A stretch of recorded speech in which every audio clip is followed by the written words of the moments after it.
विद्यार्थी मित्रांनो नमस्कार. हिस्ट्री ऑफ इंग्लिश ड्रामा याच्या पार्ट 1 मध्ये आपण elements of drama, types of drama याबद्दल चर्चा केली. त्याची पूर्ण माहिती आपण त्या ठिकाणी पाहिली.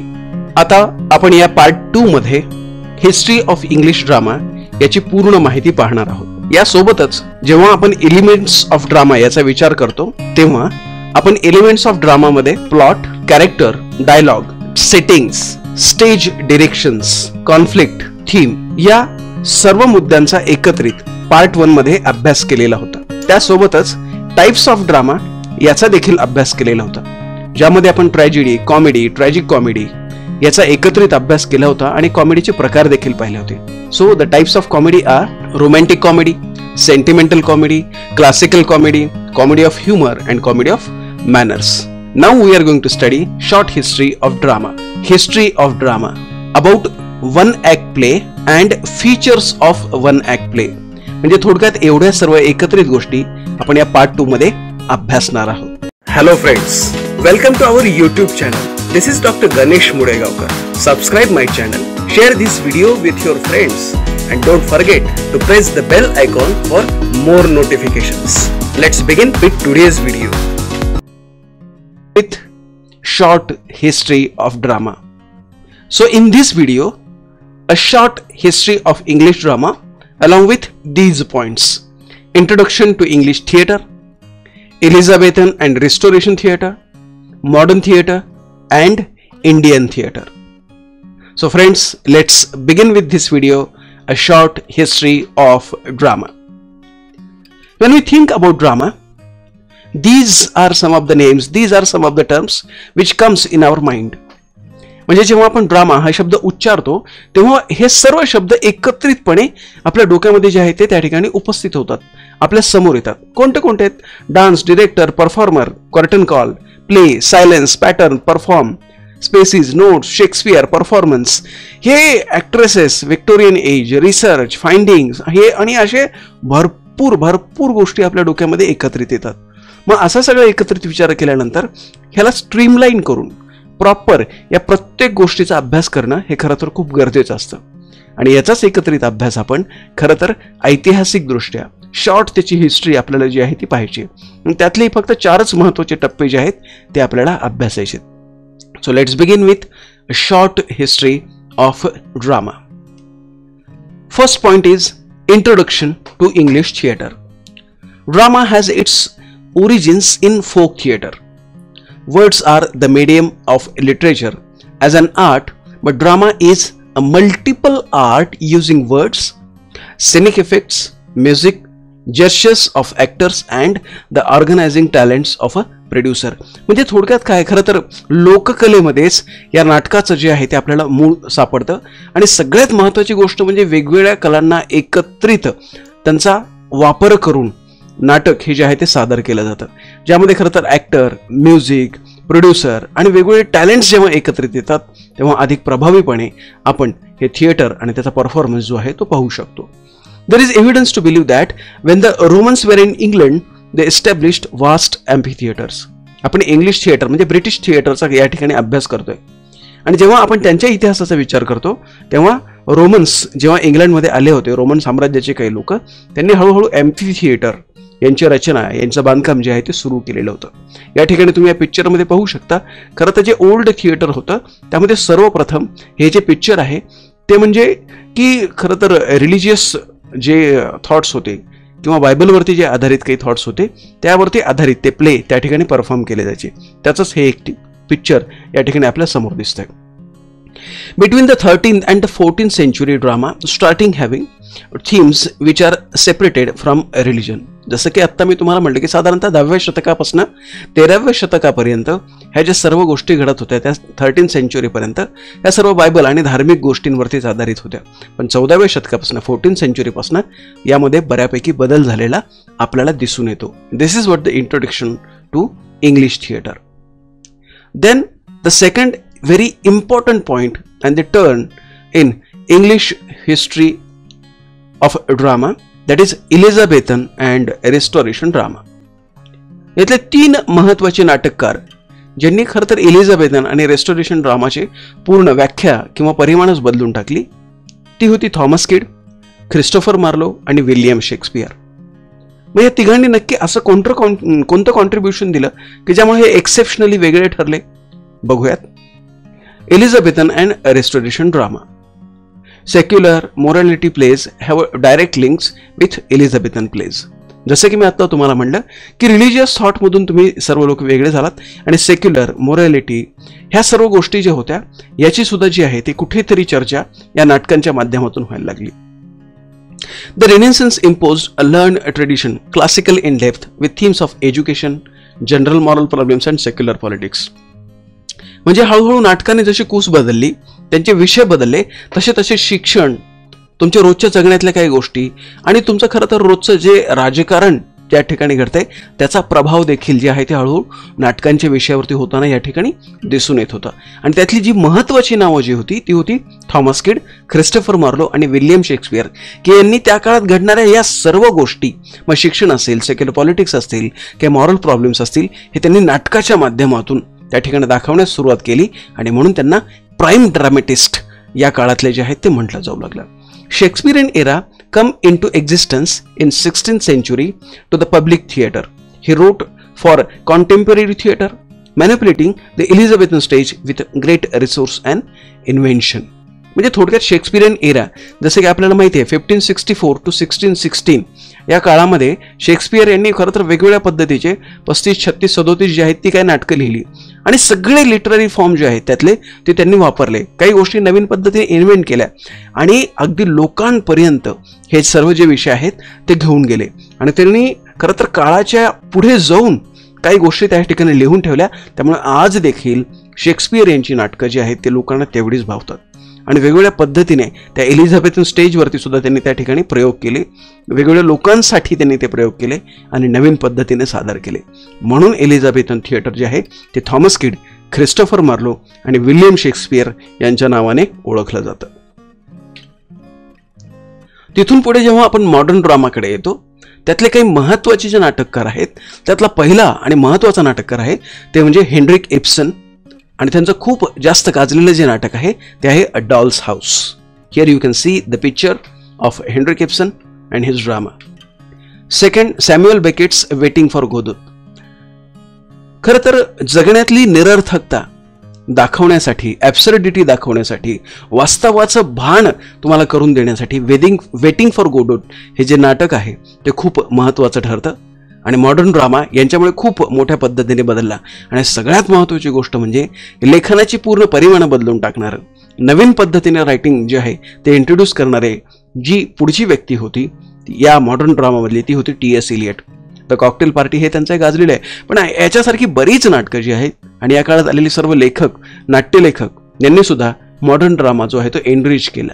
त्यातले हे 3 महत्त्वाची लोक, Henrik Ibsen, a short history of drama.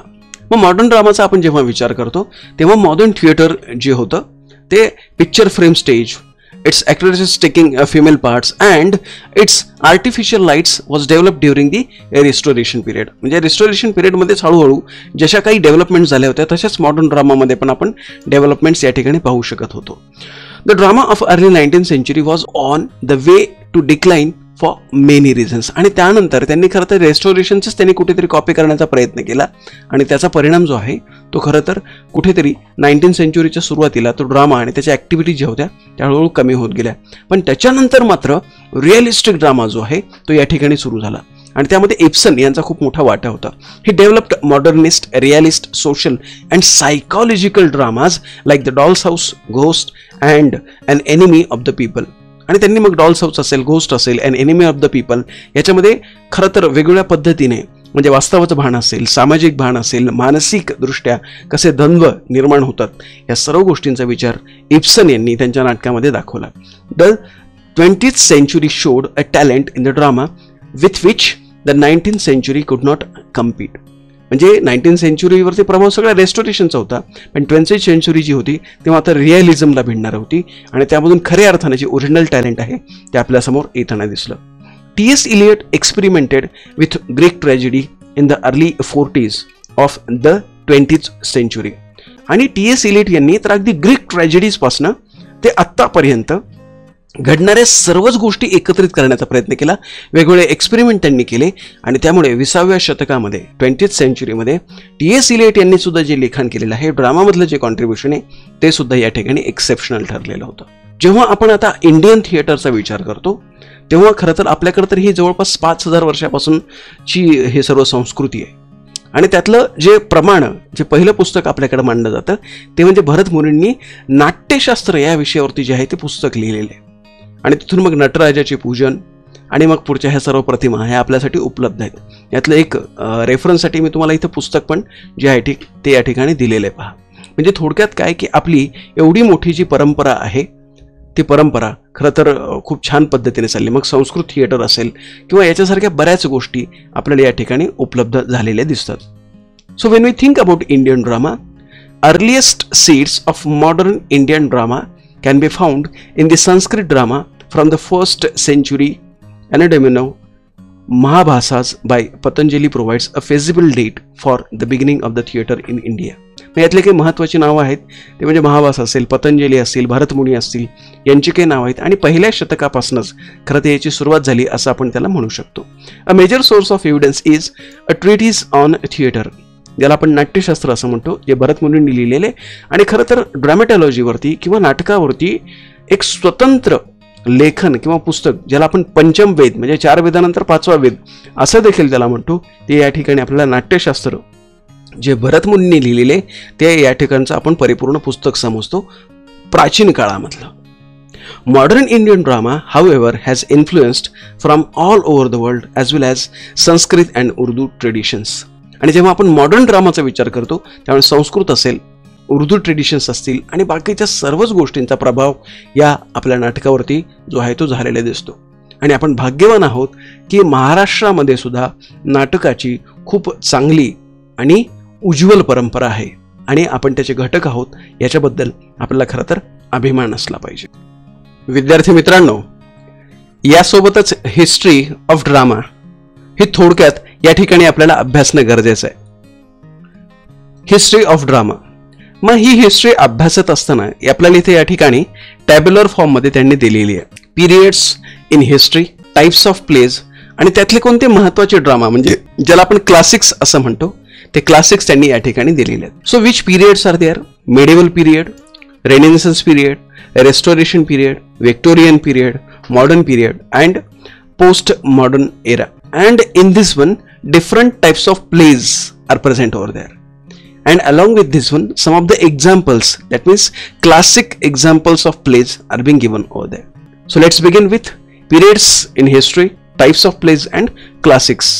So periods in history, first period is a medieval period, that means from 11th century to 15th century. And types of plays are didactic plays, mystery plays, miracle plays, cycle plays, morality plays, Robin Hood by Howard Pyle, Everyman, etc. म्हणजे थोडक्यात काय की medieval period मध्ये 11वा किंवा 11व्या century पासून 15व्या century पर्यंत, शतकापर्यंत didactic plays, mystery plays, cycle plays, miracle plays, morality plays यावरती खूप जास्त भर होता.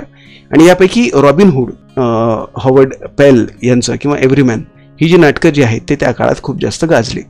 रेनेसान्स पिरियड 1600 to 1700 आणि याचा खरं तर रेनेसान्स पिरियडचा 1600 to 1660 असा खरं तर एक कालावधी आहे आणि फ्रॉम 1660 to 1700 असा एक पुढचा कालावधी आपल्याला माहीत असणं गरजेचं आहे. In this one tragic comedy, melancholy, revenge plays, ज्याला आपण काय खरं तर बदला घेणे अशा पद्धतीचे जे आहेत ते प्लेज या ठिकाणी खूप जास्त काय म्हणतात त्याला आपण प्रसिद्ध होते. त्यामध्ये रोमियो अँड ज्युलिएट ट्रॅजेडी असेल, मिडसमर्स नाईट ड्रीम कॉमेडी असेल, हेनरी फोर्थ हिस्टॉरिकल ड्रामा असेल, हे सर्व जे आहेत ते शेक्सपियरचे खूप पॉप्युलर ठरलेली जी एक्झाम्पल्स आहेत. तिथून पुढे doctor Faustus Jew of Malta by Christopher Marlowe, duchess of Malfi by John Webster, the changing by Thomas Middleton, म्हणजे अशी काही जी महत्त्वाची प्लेज होती ती या ठिकाणी खूप जास्त महत्त्वाची ठरली. इन रेस्टोरेशन पिरियड किंवा ज्याला आपण पोस्ट रेस्टोरेशन पिरियड असं म्हणू शकतो, 1660 ऑनवर्ड्स, याच्यामध्ये heroic drama, pathetic drama, restoration comedy हे खूप जास्त खरं तर प्रभावी ठरले, यशस्वी ठरले. All for love tragedy by John Dryden, the way of the world comedy by William Congreve, हे महत्त्वाचे जे काय आहेत ते क्लासिक किंवा प्लेज या ठिकाणी इम्पॉर्टंट होते. Victorian period from 1837 to 1901. म्हणजे 1837 ते 1901 या काळामध्ये खरं तर या सगळ्याच पद्धतीचे जे होते ते नाटकं या ठिकाणी खूप खूप महत्त्वाचे ठरले. त्यातले काही महत्त्वाची नावं या ठिकाणी आपण बघूयात. The importance of being earnest by Oscar Wilde, Candida by George Bernard Shaw, a doll's house, an enemy of the people by Henrik Ibsen, असे काही विक्टोरियन पिरियड मधले किंवा या खरं तर विक्टोरियन पिरियड संपून मॉडर्न एराकडे येणारी जी काही नाटकं आहेत ती या ठिकाणी खूप जास्त प्रभावी ठरली. Then in modern period from 1901 to 1945, stream of consciousness, absurd plays, poetic drama, radio drama याच्यावरती खूप जास्त लोकांनी प्रभाव दिला. हे सगळे नवीन पद्धतीनं खरं तर आपल्यासमोर येत गेले नाटकाचे प्रकार. आणि ज्यामध्ये Pygmalion by George Bernard Shaw, murder in the cathedral, poetic drama जो होता तो टी.एस. इलियट. जसं की मी तुम्हाला मागेही म्हटलो की टी.एस. इलियट यांनी खरं तर याच्यामध्ये आमूलाग्र बदल घडून आणलेले होते. त्यासोबतच हेनरिक इब्सन यांचं नाव असेल, बेकेट यांचं नाव असेल, यांनी वेगवेगळ्या पद्धतीने या नाटकावरती जे आहे ते प्रभाव टाकलेला होता. And post modern era 1945 to 2000, almost all the types of dramas were perform. आणि खरं तर याच्यामध्ये आपण असं म्हणू शकतो की किचन सिंक ड्रामा हे एक नवीन त्याच्यामध्ये प्रकार या ठिकाणी आपण बघू शकतो. Look back in anger by John Osborne, waiting for the Godot by Samuel Beckett. ही अशी काही नावं आहेत पहा की ज्यांनी खरं तर पूर्ण सृष्टी असेल, नाट्यसृष्टी असेल, ह्या सर्व गोष्टी ज्या आहेत त्या याच्यामध्ये कवित घेतलेल्या होत्या, सामावून घेतलेल्या होत्या.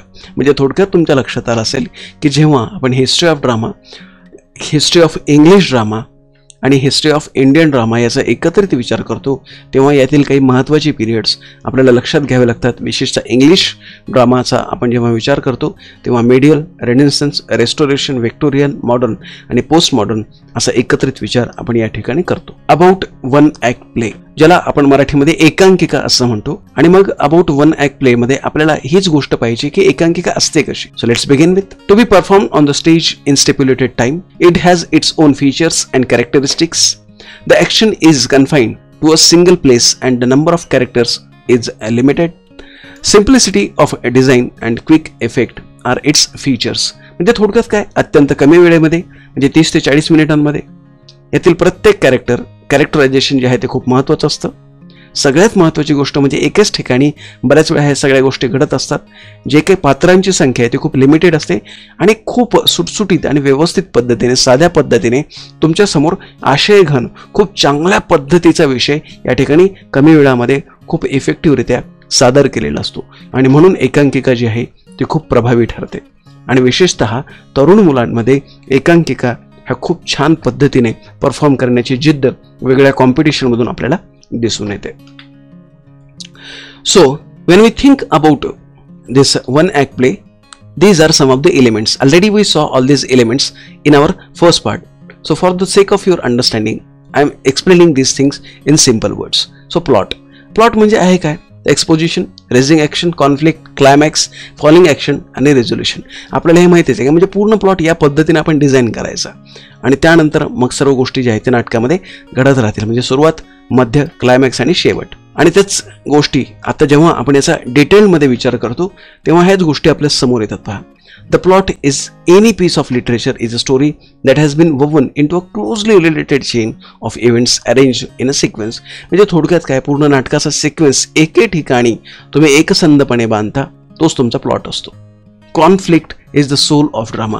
आणि संघर्ष जी गोष्ट आहे ती जशी आयुष्यामध्ये आपल्याला महत्त्वाची आहे तशी नाटकामध्ये सुद्धा महत्त्वाची. म्हणजे पुढे काय होणार, प्रत्येक गोष्टीवरती जेव्हा संघर्ष निर्माण होतो, मग तो नात्यांमधला असेल, पिढ्यांमधला असेल, असा वेगळ्या पद्धतीने संघर्ष आपल्या समोर येत राहतो.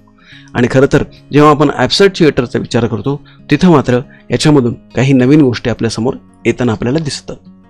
त्यानंतरचा पुढचा जो घटक आहे तो म्हणजे theme. Theme is the central idea around which the plot revolves. आणि पुढच्या सर्वच गोष्टी आपल्याला माहिती आहेत की थीम जी असते ती सेंट्रल आयडिया त्या प्लेची असते. त्यामधून आपल्याला खरं तर सर्व गोष्टी आपल्या लक्षात येतात आणि त्यामध्येच सब थीम्स जे आहेत त्यासुद्धा एकत्रितपणे आपल्यासमोर त्यांनी मांडलेले असतात. तिथून पुढचा जो घटक असतो तो असतो settings. Settings means what, location is a place. त्यासोबतच स्टेज परफॉर्मन्स जो असतो तो सुद्धा खूप महत्त्वाचा ठरतो. म्हणजे थोडक्यात काय, एके ठिकाणी तुमचा परफॉर्मन्स कशा पद्धतीने घडणार आहे हे खूप महत्त्वाची गोष्ट. कोणत्या कोणत्या प्रॉपर्टीज तुम्ही वापरणार आहेत ती पण गोष्ट, आणि सगळ्यात महत्त्वाची गोष्ट म्हणजे unity of time, unity of place and unity of action यांचं एकत्रीकरण या ठिकाणी जेव्हा होतं ते स्टेजवरती तुम्हाला दिसतं. आणि जे बॅकग्राऊंडवरती हे सगळं घडत असतं त्याला आपण म्हणतो सेटिंग्स. म्हणजे वेळ, स्थळ आणि काळ यांचं एकत्रित सादरीकरण या नाटकाच्या माध्यमातून, एकांकिकेच्या माध्यमातून होत असतं. आणि proper use of setting, properties, ह्या सर्व गोष्टी ज्या आहेत तुमचं नाटक खूप प्रभावीपणे आपल्यासमोर सादर करत असतात. तिथून पुढे सगळ्यात महत्त्वाची गोष्ट म्हणजे बऱ्याच वेळा आपल्याला नाटकाचे डायलॉग्स खूप वेळा लक्षात राहतात. का? Because the pen is mightier than the sword. म्हणजे ते लिहिलेल्या सर्व गोष्टी शब्द ना शब्द आपल्या लक्षात राहतं. का? कारण त्या नाटकाची भाषाच तेवढी प्रभावी असते.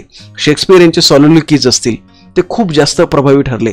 To be or not to be हे खूप गाजलेले त्यांचे सॉलिलोक्वी आहे. याचं कारणच हे की ते लिहिलं एवढे प्रभावीपणे, त्याच्यामधले ते पोएटिक एलिमेंट्स एवढे जबरदस्त आहेत की ती भाषा आपल्यावरती कायम प्रभावी करून जाते. आणि कधी कधी न बोलता सुद्धा तुम्ही तो प्रभाव साधू शकता. याचं उत्तम उदाहरण म्हणजे चार्लिन चॅप्लिन. म्हणजे त्यांचं नॉन व्हर्बल कम्युनिकेशन असेल, त्यांचे इमोशन्स कन्वे करण्याची पद्धत असेल, आणि त्यामधून जो अर्थामागे दडलेला अर्थ आहे तो त्यांनी खूप छान पद्धतीने आपल्यापर्यंत पोहोचवला. म्हणून लँग्वेज ही सुद्धा खूप प्रभावी ठरते. तिथून पुढे म्हणजे कॅरेक्टर्स. म्हणजे बऱ्याच वेळा लोकांना फक्त नाटकामध्ये हिरोचंच काम करायचं असतं किंवा हिरोईनचंच काम करायचं असतं. बेसिकली नाटकामधलं प्रत्येक कॅरेक्टर हे तेवढंच महत्त्वाचं असतं. So limited number of characters, 2 types of characters, men and supporting characters. सगळ्यात महत्त्वाची गोष्ट म्हणजे हे कॅरेक्टर्स राऊंड असतात किंवा फ्लॅट असतात. राऊंड म्हणजे थोडक्यात काय? The one that develops through the experience. म्हणजे थोडक्यात काय, हळूहळू ते कॅरेक्टर तुमच्यासमोर रिव्हील होऊन जातं. तर फ्लॅट कसं असतं की खरं तर ते त्याच्यामध्ये जास्त काही बदल घडत नाहीत आणि तुमच्यासमोर फक्त थोड्याशा वेगळ्या पद्धतीने ते सादर केलं जातं. असे थोडक्यात हे कॅरेक्टरचे टाईप्स आपल्याला सांगता येतील.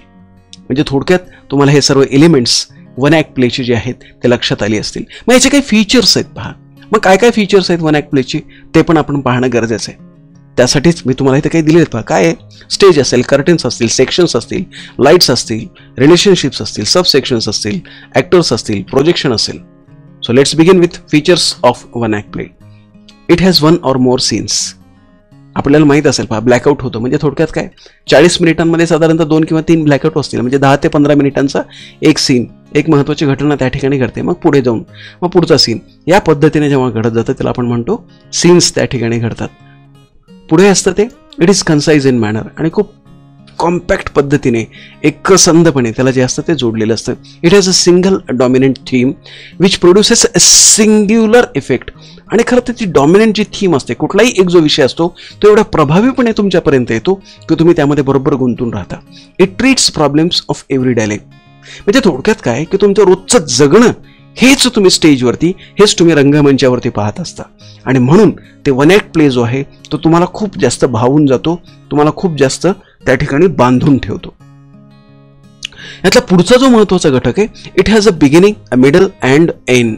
The stages are follows. म्हणजे थोडक्यात काय की एक्सपोजिशन, जसं की मी तुम्हाला आता सांगितलं की इट्स ब्रीफ अँड इंट्रोडक्टरी. म्हणजे एखादा विषय असेल त्याची थोडक्यात ओळख तुमची होते. हळूहळू संघर्ष तुमच्या समोर सुरू होतो, तुम्ही बरोबर क्लायमॅक्सला येता आणि त्याच्यानंतर लगेच तो जे नाटक आहे म्हणजे सुरू झालं, अरे बापरे, संघर्ष पण झाला, क्लायमॅक्सपर्यंत आला आणि संपून पण गेलं, असा हा तुमचा अनुभव असतो. आणि हा जो कम्प्लीट, जो काय म्हणते त्याला, पॉवर पॅक परफॉर्मन्स तुमच्या समोर सादर होतो, तो वन ॲक्ट प्लेच्या माध्यमातूनच सादर होत असतो. It gives introduction of a stage direction. म्हणजे स्टेज डिरेक्शन जे आहे ते तुमच्या लक्षात येतं. मूड किंवा ॲटमॉस्फिअर जे आहे ते पण तुमच्या लक्षात येतं. Unity of time, place and action हे याच्यामध्ये फॉलो केली जाते. Simplicity of plot, concentration of action आणि युनिटी ऑफ इम्प्रेशन यांचं एकत्रीकरण यामध्ये साधलं जातं. It has limited characters. जसं की वारंवार मी सांगतोय, फार कमी पात्रांच्या माध्यमातून अधिकाधिक तुम्हाला खरं तर तो इम्पॅक्ट जो आहे तो पोहोचवला जातो. याला कधी कधी अपवाद देखील असू शकतो. आणि हा जो अपवाद असा आहे की बऱ्याच वेळा एकांकिकांमध्ये जास्त संख्येचे पात्र सुद्धा त्या ठिकाणी असू शकतील.